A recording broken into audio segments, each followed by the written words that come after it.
Welcome to another episode of Equity Mates, a podcast where we explore what is possible in the world of investing. If you've just joined us for the first time, a huge welcome to our community. My name is Bryce, and as always, I'm joined by my equity buddy, Ren. How are you going? I'm very good, Bryce. Very excited for this episode. We are diving deep on the topic that is front of mind for investors the world over. 2 letters, trillions of dollars in value. AI, baby. AI, baby. We are speaking to one of Australia's foremost growth investors, I would say. We're speaking to Alex Pollak. He's the Chief Investment Officer of Loftus Peak.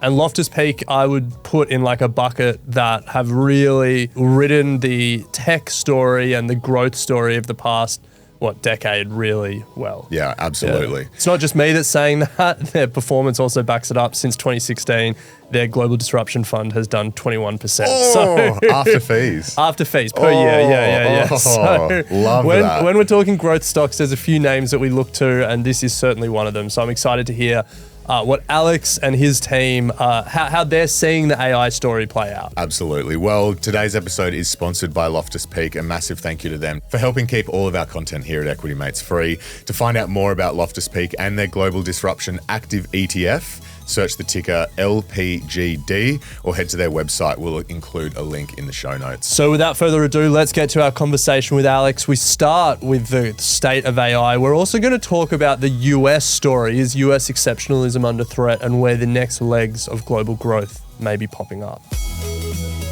Well, Alex, welcome to Equity Mates. Thank you very much, Bryce and Alec. It's a pleasure to be here. So we're going to start with the topic of the moment, which is the state of AI. We're seeing huge numbers being thrown around at the size of the AI market. What is your assessment of its actual size as of today? What product has globally has 7 billion users and generates $2 trillion of annual revenue? The internet. Yeah, probably, yes, that would be right. Or the getting on connectivity to the internet. And maybe it's the same product as the mobile phone product, right? 7 billion users of mobile phones, $2 trillion effectively of annual revenue. 2 trillion, 2,000 billion. Yeah. Right. No one's got their hair on fire about that. Okay? So that's point one. Point two, if I had said to you, thinking about the cloud services businesses of Google, Microsoft and Amazon, if I had said to you 5 years ago when those businesses were, collectively doing 100 billion in revenue, that in 5 years' time they'd be doing 300 to 400 billion in revenue, projected to go to 600 to 800 billion in the next 2 or 3 years. And that's not really with AI, right? So people are kind of running around also with, going, what does AI do? What does AI do? Well, what's the point of AI, right? Let me give you a couple of very simple and personal examples, right? So yesterday I went to the doctor. I have a very good doctor. She sat me down. Before she started, she said, "Do you mind if I run the AI on this?" I said, "Not at all." So she ran the AI. What the AI was doing speech to text. So it was transcribing everything I said. And where a doctor's name came up in the database, it was generating a referral to that doctor automatically, not something that she had to write, just generated. Any new scripts that had to be put through, that was automatically kind of calculated and dropped into my phone before I'd left. Wow. This, would have entailed in 10, 20 years ago, a doctor sitting down and writing 6 scripts. So that's one, right? So, I use it right now because I have this, assistant. I use Gemini. And I talk to Gemini and I just say, and don't you arc up, Gemini. I don't call it Gemini, I have a wake word for it. And I say, read me the tech headlines for the day, read me the global politics headlines for the day. And people say, what are the use cases of AI? And my comment is, you're standing in them. They're everywhere. So we need to stop thinking about, individual use cases. There's tons and tons of people that just use their AI because they find it hard to write an email. They find it hard to write an outline for a menu. They find it hard to, write a letter of condolence to somebody, et cetera, et cetera. Let's just think about it now, not as what do you use your AI for, and think about it as like the water that comes out of the tap. Think about it as the telecom minutes that come out of your phone. Think about it as the power that comes out of your wall.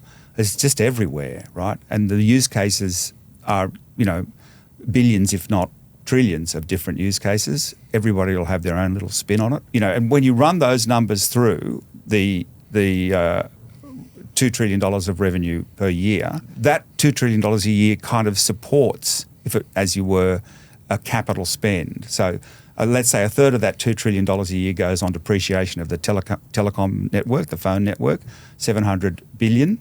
And that $700 billion would support over 5 years a $3.5 trillion rollout globally for mobile phones. So it's not difficult to get up to really, really big numbers. There are 400 million Office users in the world, Word, PowerPoint, Excel, right? And they pay X amount a month. So the issue will be overbuild. The issue will be who gets to the most number of subscribers first and who doesn't. There's a level of overbuild. The build will not be right from day one. It just won't. There'll be a level of overbuild. Someone will probably go broke, and it's our job to make sure that we're not in that somebody. End of wheeze. No, it's interesting. I mean, there's a number of threads I want to pull on there, but I mean, if you're thinking about overbuild and who's in prime position and perhaps who's in the worst position, do you have maybe let's start with the worst. Like, do you have an idea of anyone that you think is not in a great position at the moment? Well, OpenAI is in a very good position because it's aggregated 700 million users. So that's a strong, strong position. Gemini, which is the Google product, is only aggregated 300 to 400 million users. But both of those companies have, well, in the case of Google, it's got other businesses that it can lean on for cash flow. So maybe Google won't quite get there in time, but it's got the wherewithal to do the migration, to do the switcheroo onto AI. Who's not in a great position? Well, I don't want to say what we are seeing right now that is very important is that we've gone from a position where everything is equity funded. We are now moving into the phase where this spending will be there'll be a debt component to it, and where there are debt components, that implies that there are annual interest costs, and where there are annual interest costs, your flexibility is significantly reduced. So if you don't get to scale quickly enough and you have debt, you might be at risk without necessarily naming individual companies. But that's where we are, right? We've had a part of the equity rollout, and there's a lot more to come, $300 or $400 billion at least. And there's a debt component now being overlaid into some of the companies. And that's a milestone, right? Because we've gone from pure equity funding to equity now plus debt. You have to think about that differently, the debt players. There was a MIT study that got a lot of headlines around a study they did of organizations and businesses that were using generative AI. And their conclusion was that 95% of companies hadn't created any real value. How do you think about a study like that? Is it just that we're too early and we haven't really figured out what the value is, or what was the utility that you gained when you moved from a typewriter to a word processor? Backspace, delete. Backspace, delete. That would have been pretty good. But if you were doing the same job, if you were just writing for a living, as it were, did you become more productive? Well, maybe you did, maybe you didn't. Did it make your life easier? Maybe it did, maybe it didn't. But over time, it became part of your life, and now you would never dream of do you have an Olivetti here? Just pull it out. Let's have a play, right? The business of sort of saying, we want to measure what is the measurable impact. It's way too early to say that, right? There are too many use cases, and there's not enough data around. Going back to the example of my doctor, she probably would have required a medical secretary's time for maybe 30 or 40 minutes to write all these letters, get them posted, et cetera, et cetera. So, and if she's doing 20 appointments a day, and I'm sure she is, well, then that person probably would cost her ultimately, $7,500,000 a year, because it's a job that requires accuracy. And now she just, reads over the notes and says that, that's fine, send it off. Now, did McKinsey measure the, utility of that? I don't know. I mean, there are hundreds of millions of use cases. You can't measure them, so to speak. But you know that you won't be going back to using a typewriter. Yeah, I mean, the example that I always think about is, the internet came along and everyone went online and, New York Times published their print articles online. That was like Internet 1.0. But really, like the utility of the internet emerged with like Airbnb and Uber and like all of these like things that could only exist because of the internet. That is right. And that is what we, I guess, well, at least as far as I know, is what we haven't seen yet. Yeah, that is 100% right, Alec. I mean, before we had 4G broadband on our phones, 12 years ago, you couldn't watch a movie on your phone. So the telcos rolled out 4G broadband on their networks. All of a sudden, you could watch a movie on your phone. And what came out of that? Netflix. Because it was ubiquitous broadband, and that was a company maker for Netflix. Now, when the telcos rolled out broadband, did they think that Netflix would come out to use that tool? I'm pretty sure they didn't. But they rolled it out anyway, and then, 1,000 flowers bloomed. So, Alex, we've seen recently a lot of the big AI players investing in each other. We had OpenAI go NVIDIA, who then went Oracle, who then went back to OpenAI. Something along those lines. How do you assess this sort of circular flow? Is it something to be worried about? How do you really, I guess, remove that sort of double counting? Well, it's possible that there is overbuilding. And I can understand NVIDIA giving OpenAI money to buy NVIDIA chips from it, effectively turning their balance sheet item into revenue. Yeah. That's what that's actually doing, right? But if it kickstarts your customer, I guess it's probably all right. The point about it is, how much are you doing it? How often are you doing it? And is it leading to overbuild? Like, somebody will get their, hands burned badly through this. And it will be the players with too much debt and insufficient customer base, which is why they're all saying, we're going this fast, and Larry Ellison's saying $340 billion. He knows that if he gets $340 billion worth of clients, that means that, the Gemini product doesn't, right? So this is a game of getting to scale fast enough such that you become the thing that everybody just uses. I mean, what's the non-Netflix streaming service that comes to mind? Disney Plus. Yeah. HBO Max. Yeah. So they're a lot smaller in terms of revenue and subscription, a lot smaller than Netflix is, which is now 250 million subs or thereabouts. So they got to scale fast, and because they got to scale fast, they had all this revenue. Because they had all this revenue, they were able to make all this programming, and because they had all this programming, they got all these viewers, which gave them all this revenue, which gave them all this programming. Now, if you were sitting there in the beginning and saying, I want to give Netflix a whole bunch of money because it's they're going to utilise my production facility, let's say that there was such a thing, then you'd say, well, that's probably okay. But it's a question of how much and who. The devil with all of these things is going to be in the fine detail, and we do not have that fine detail yet. We need balance sheets. We need cash flows. We need P&Ls. We need to understand how the nitty-gritty numbers are working to be able to tell whether something is critical. I mean, it's been obvious, for example, to me that in the last 5 years that Disney has got a real big problem, right? Because they didn't get to scale quickly enough.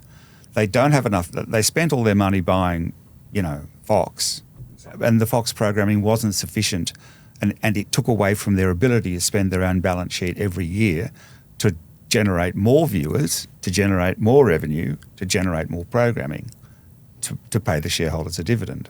Here's the point. Here is the real point in this. I can put forward very credible numbers based on things like the usage of mobile phone and broadband, based on the usage of power, because AI is a kind of, it's like electricity. I can put forward very credible numbers where it's easy to get to $10 per subscriber per month, and that will pay for the rollout of the AI. And nobody at this moment can say that's wrong. It might be wrong. Oh, sorry. It will be wrong statistically. It's impossible to get the exact numbers because we're 2 or 3 years away. Until somebody can stand and say, these numbers are wrong because there is nothing stopping this money being thrown at the rollout because the price is large. What crashed the internet in 1999 was a Goldman Sachs report. And the Goldman Sachs report said all of these internet companies that are raising money from et cetera, from investors, because broadband was not yet rolled out, ubiquitous, they didn't have revenues. They required on the infusion of capital to keep going from month to month because broadband wasn't there. So even if you wanted to go to pets.com, it took you a half an hour to load the page showing your dog. And you just thought, well, that's not working. So that was a financing boom, and it was frustrated by the usage boom that didn't happen, right? There wasn't usage because nobody had a T1 broadband line. So there's financing booms and there's usage booms. What crashed the tech companies in 1999 was the recognition that there wasn't a revenue model there and wouldn't be for years. Fast forward 25 years, we have an AI boom. It's a financing boom. It's also a usage boom. So it's better, but people will lose. So when you think about that, like that framework makes a lot of sense in sort of how 2000 isn't the same as 2025. Usage is all good and well, but what you actually need is a usage boom that leads to a revenue boom that justifies the financing boom. How do you think about emerging revenue models, and what what are you looking at to sort of justify, I guess, the financing that's come in? Again, there are 1.4 billion knowledge workers in the world, right?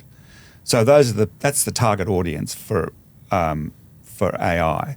If I take that 1.4 billion users and charge them $10 a month times 12 months of the year, it's $168 billion. What do I think about that number? Well, I think that $10 a month is going to be a very low price to pay for AI because you pay $100.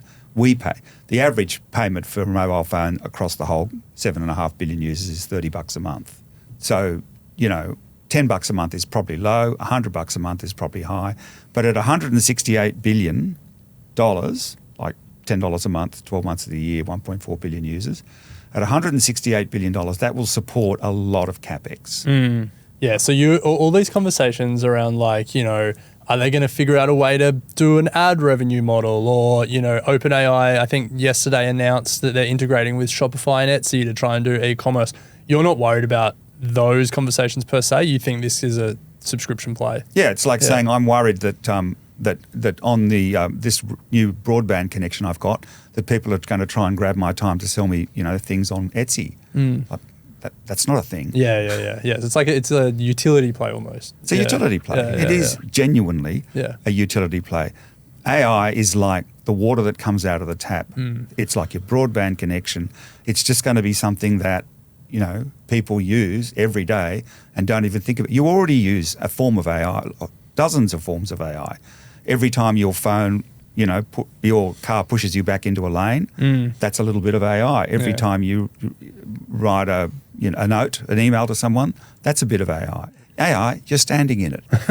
Yeah. Well, I guess you're right. Like, it's touching every part of the economy. But from an investing point of view at Loftus Peak, are there any sort of specific sectors where you're really seeing like structural demand starting to emerge that's beyond just, I guess, the inclusion from Gemini in an email or sort of beyond the hype? Well, we are not trying to pick the winners specifically out of AI right now, other than by saying we know that it's going to require a lot of GPUs and ASICs.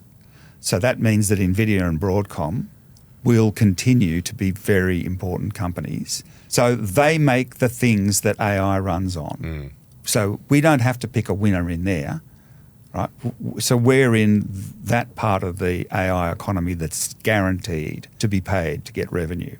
We are also in a part of the internet economy, which is the hyperscalers. So Google Cloud Platform, GCP, Microsoft Azure, and Amazon AWS Web Services. We are also in those. Remember, 5 years ago, you're lucky to get $100 billion revenue out of those things. Today, they're $300 billion plus, and they're on the way to $500 or $600 billion. If I told you 5 years ago that in 10 years you should invest in Amazon because it'll have all the three cloud platforms, because they'll have almost $1 trillion worth of revenue, you would have gone, oh. Yeah. Take my money. You would have gone, you're loopy, I'm not dealing with you anymore.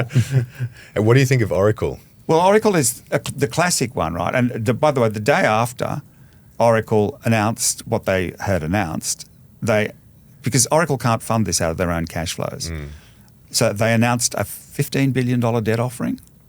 So they came out with a stonking great number, kicked the share price up massive 40%. Next day there was a debt issue. The market went, oh, right, you didn't tell me that yesterday. Larry went, yeah, but it's obvious, right? I can't pay for all this. You should have known. And indeed they should have known. So there's debt issuance. And so once there's debt issuance, that's a new ball game, right? Because you've got a new significant expense in there. And who says the debt's going to be at 3%? The debt could be at 8 or 9 or 10%. Who knows? Oracle is already a heavily geared company, by the by. Heavily geared company. So there's no way they can fund that $340 billion from operating cash flow. They need three things. Three things you need. They need significant debt, significant vendor finance, which is a form of debt, and almost certainly an equity injection, which is kind of the reason it's good to have a high share price, because it's less dilutive. Just saying. Yeah. Well, Alex, as we close out the AI part of this conversation, I guess we want to ask you, is there one company that that you particularly love that you think, regardless of this conversation around hype and how much is real and how long it will take to play out, kill all that noise, is there one company that you're particularly excited about in this space? Our second or third largest position is NVIDIA and Broadcom. So we like both of those companies. And then we really, really like the cloud platforms, all three of them. But the one that's probably got the most upside, if OpenAI really works, is a Microsoft Azure. And the other one that's got great upside for a whole lot of different reasons, but also AI related, is Amazon. So we like both of those companies, and we hold both of those companies. So the thing I'm taking away from this part of the conversation is perhaps we don't need to overthink it too much. Like, these big tech companies have done incredibly well, but they're the play still. I think so. They're aggregating the largest amount of users, and they've got the best tools and the greatest ability to, at scale, distribute AI services. So yeah, seems right to me. Wow, big tech just keeps getting bigger. It does. I don't know what the answer to that is, but just invest in them. So we want to talk to another big theme, which is US exceptionalism, but perhaps we'll unpack how it might be coming under threat. But firstly, AI has largely been driven by US tech companies, extending what has been like a 20-year-long story of US exceptionalism. Just give us a sense of how large US exceptionalism has been in markets over the last 20 years. It's very, very large. The exceptionalism, stems from the longest still surviving, still implemented document of its kind in the world, which is the US Constitution, which essentially guarantees free speech, free enterprise, democracy and rule of law. So when you have those four political, social, societal structures, what that means is that companies can say kind of what they like within the limits of, the libel laws. They can roll as fast as they like. They can do things. And the things that they can do, and we have charts for this and I'm happy to send them over, US companies have been massive global plays. They have taken their technology, and because they have free speech, free enterprise, rule of law, democracy, they've been able to roll those businesses out to global markets. And if you look at the charts, effectively, it's the US companies that are harvesting other countries' growth. How is that? Well, other countries are growing, Latin America, China, et cetera, but they require digital services from Google, Amazon, Microsoft in order to continue their growth. So US exceptionalism has created the societal backdrop for very strong companies, and those very strong companies, unrestrained by being told what to do and, who to pay money to and, gee, I wonder which countries we think of about that. It's very hard to get exceptional countries when you don't have rule of law, and very hard to get if you don't have rule of law and you don't have free speech, because you're not allowed to say certain things about certain people. US exceptionalism has given rise to the US exceptionalism in companies, and the only thing that's challenging that now is the breakdown of US exceptionalism politically, because of the attacks on the judiciary by the administration seeking to weaponise the judiciary in its favour. That hasn't happened before. I mean, people claim that it has from time to time, but really it hasn't. I just want to stress test your thesis around those four sort of factors. So free speech, free enterprise, rule of law and democracy. Got it. Now, some would say that Australia, some would say that Western Europe are built on similar principles. Why is it that Western Europe, which together has population size similar, doesn't have any great companies? Alec, that's an excellent question. Whoa. Well, okay. No, it does. Sorry. No, Great companies is unfair, but 8 of the top 10 companies nine, are... actually, it's 9. Well, you've got Saudi Aramco and TSMC. Oh, yes, that's right. Yeah, TSMC, yeah. good point, 8 of the 10. Yeah, Yes. so how do you... Yeah, what's Western Europe doing? Well, I have considered this extensively, right? And the answer to the question is you can also have over-regulation, is the answer to that. The big European companies, and today that's probably SAP and Novo Nordisk, have a lot of regulations around them, and it kind of hamstrings their business. So it's not sufficient that it's a necessary but not sufficient condition to have those things. In Australia's case, we have all of those things, but we don't have a sort of captive market like the US, which is, I was almost tempted to actually add into those 4 things and a sizable captive market. Because if you've got a sizable captive market, you have the ability to test things extensively and you have ready access to capital and a ready customer base. And that's why Australia doesn't have many companies that are exceptional, with the exception of companies like Rio, who are, globally considered the best miners in the world. The equipment they use to mine is controlled from a control centre in Perth. There are no people in those machines. Those machines dig 24/7, and the only thing that changes is the shift. In Perth, theoretically, they could run that mine site from anywhere, and so away it goes. So we do have exceptional companies. Other countries also have exceptional companies, but the access to ready markets and the size is an inhibiting factor, and size is not an inhibiting factor for Rio and BHP, particularly Rio, because they service a global market and they are global best practice for mining. So you alluded to it before that this period of exceptionalism might be a little bit under threat. Do you think we should be sceptical about how long this period can last? The administration in the United States right now will last another 3-ish years. The clock is ticking on how many things can be broken by the time the 3 years is up. A lot. Yeah, I mean, We're not I feel even like a year in. It's been a long year so far. But the point is broken irreparably, or just broken for that period. I mean, yeah, I think underlying that, though, is an assumption that it doesn't continue with another administration who has the same views. That is 100% correct. Or Bryce. a reactionary administration who has the opposite views but uses the same tools. mechanisms of power. Yeah. Yeah, so it's not a given, and we and I can see you are highly attuned to the way that companies work as a result of the political exceptionalism that exists. Those things that we mentioned are necessary but not sufficient conditions, but they are necessary, right? So, for example, Yandex is the search company in Russia. Well, it's not as big as Google.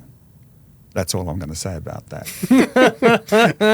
Probably doesn't have as accurate search results as well. How do you think then, I think like when all roads lead back to big tech kind of thing, if you recall that meeting maybe 2 or 3 weeks ago where all the big dinner? tech players sat in the White House and spent 2 to 5 minutes each telling Trump how amazing he is.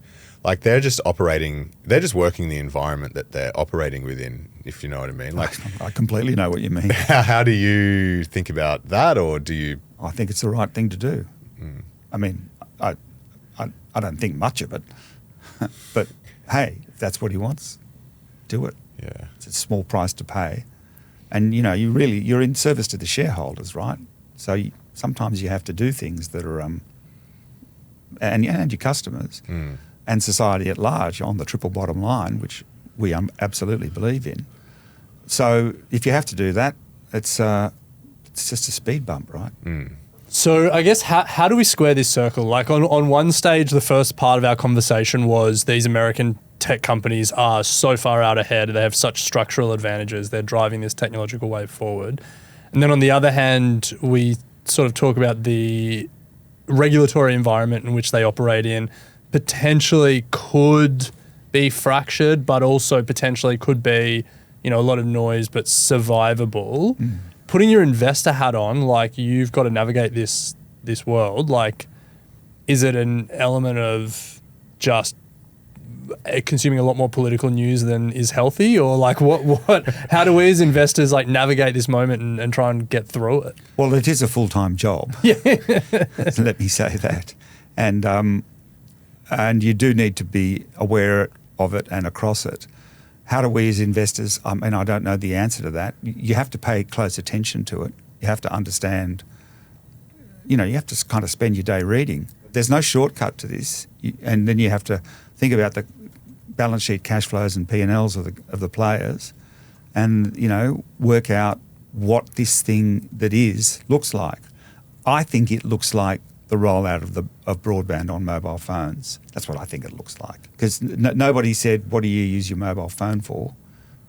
Before it happened, it's like, well, I don't know. And it turns out you used it to bring your wife and say, I'm late. Put the dinner on 20 minutes later, blah, blah, blah. Well, before that, the dinner would have gone cold and probably would have had an argument, whatever. But, that wasn't a use case that they used to sell mobile phones. It was just like, well, now you've got a communication tool in your hand. I always remember that Telstra advertisement coming out of the airport. It said, don't just sit there, call somebody. It's a billboard. That's a good billboard. Don't just sit there, call your client. And then a couple of months later, there was another one that said, don't just sit there, call somebody else's client. I just thought it was brilliant, right? And that's it, right? It's like, yeah, do that. So what's the worst case here? Like, what would be a sign that things are irreversibly broken? Is it that, the regulatory environment negates the AI and tech opportunity? How can we sort of see the signs? Well, not everybody will survive. So you need to pay close attention to those filings where they legally have to tell the truth-ish.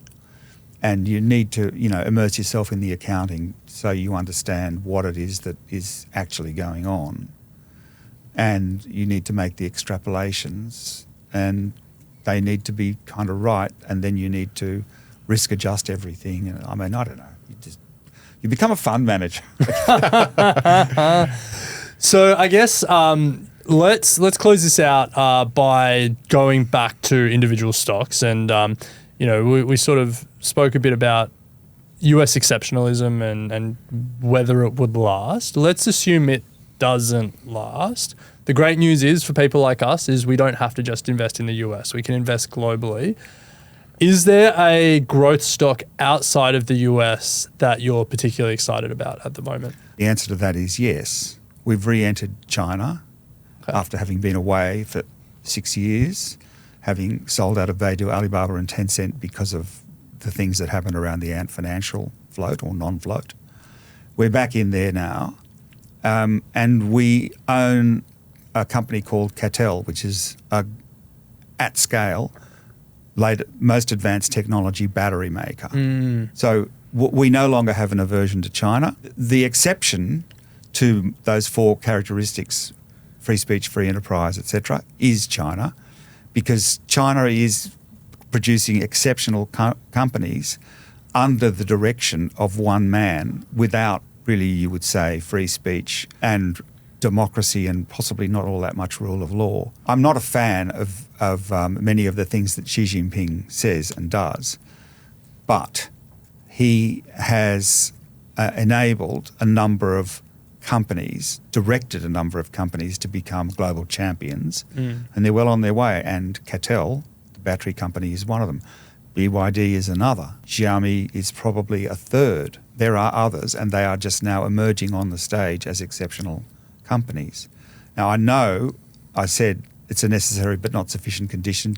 China is the exception to those comments about exceptionalism. It has a ready market. It doesn't have all four of those characteristics, but it is being driven as if it did. In other words, capital is being allocated in a way that normally you would let the market do it, but it's being done by the Politburo, by the CCP. I know that sort of slightly contradicts what I said before. The world is not nice and neat, right? Yeah. And it may be that those companies don't remain exceptional, once Xi goes, and democracy is not what it should be, et cetera, we'll see. But for now, they're exceptional companies. Yeah, I guess like each era of exceptionalism doesn't have to be driven by the same factors. It's just that whatever factors are driving it come together to drive exceptional outcomes. Like you go back before the US period and you think about the companies that drove markets then and that were big winners then, they certainly weren't, riding those four factors that you spoke about earlier. They were, Yes. Dutch East Indies Company, Yes, British yes, of India, course. They weren't writing free speech. No, that's right. But they produced exceptional outcomes for shareholders because their confluence of factors led to right. Yeah. The broad definition works for most companies, mostly around the world. It doesn't apply as much to China. It applies to Russia though. Don't see any coming out of there, and it sort of applies to Europe, which built great car companies, which is now, because of regulation, I suspect, not so great. But they still have some exceptional companies. Novo Nordisk is one, SAP is another, just not as many. One thing I found interesting in your answer there, so Ant Financial was when you guys decided to get out of China. That was, late 2020 when that failed IPO happened and Probably. Jack Ma went missing. So almost 5 years, Jack Ma turned up. But what was it? In that meeting. There he was. But what was it that changed your aversion to China more recently? Like, what was the factors that switched? So Beidou, Alibaba and Tencent did not succeed outside of China. Yeah, okay, yeah. When Xi Jinping did what he did, that was like the second reason to get out of those companies, and we did. What differentiates these Chinese companies now is that they are operating on the global stage. BYD is a global company. Cattel is a global company. Xiaomi is a global company. I guess the follow-up there is we spoke about AI and it being like a predominantly American story at the moment. How much do you think about AI in the China context with DeepSeek? Yeah. So they are doing incredibly well. Their advanced manufacturing, we're up in China in 4 weeks' time. Oh, yeah. So that should give you a clue as to how seriously we're taking it. A couple of us are going up to tour the car factories, to tour the battery factories, etc. Are you going to see one of those dark factories? I don't know. Where it's all, I've heard that like it's all robotics and so there's no people, so they just keep the light. They don't need lights. No. Yeah. Yes, we are going. We've already played Spot the Human in the BYD. Yeah, nice. So yes, I don't know how much we'll get to see of it, but we are going to immerse ourselves in it to know more about it. It's important. Nice. Well, we'll definitely have to get you back on to find out what you learnt from that trip, because I think there's so much going on that, we're keen to know more. Well, China is upending the global auto market. Cattel, the battery company, is upending the global battery market for cars and energy market. And China is not yet capable of the advanced node manufacturing that gives them the AI tools, but they're coming pretty fast at the problem, and in lots and lots of places they are well ahead of the United States. lots of places. Yeah. Shipbuilding, their military is tip-top. There's a lot of places where they are way ahead of the United States. Well, the lucky thing for Australian investors is we don't have to choose. We can invest in both China and the United States and the rest of the world. And one way that Aussie investors can get access to global change and global disruption wherever it happens is through the Loftus Peak Global Disruption Active ETF. It's listed here in Australia. The ticker is LPGD. So, Alex, we appreciate you coming on and sharing your knowledge with us, and we look forward to doing it again. Thanks, Bryce. Thanks, Alex. I will say this about investing. Everything you do learn is cumulative. What I learned at 20 is useful. Equity.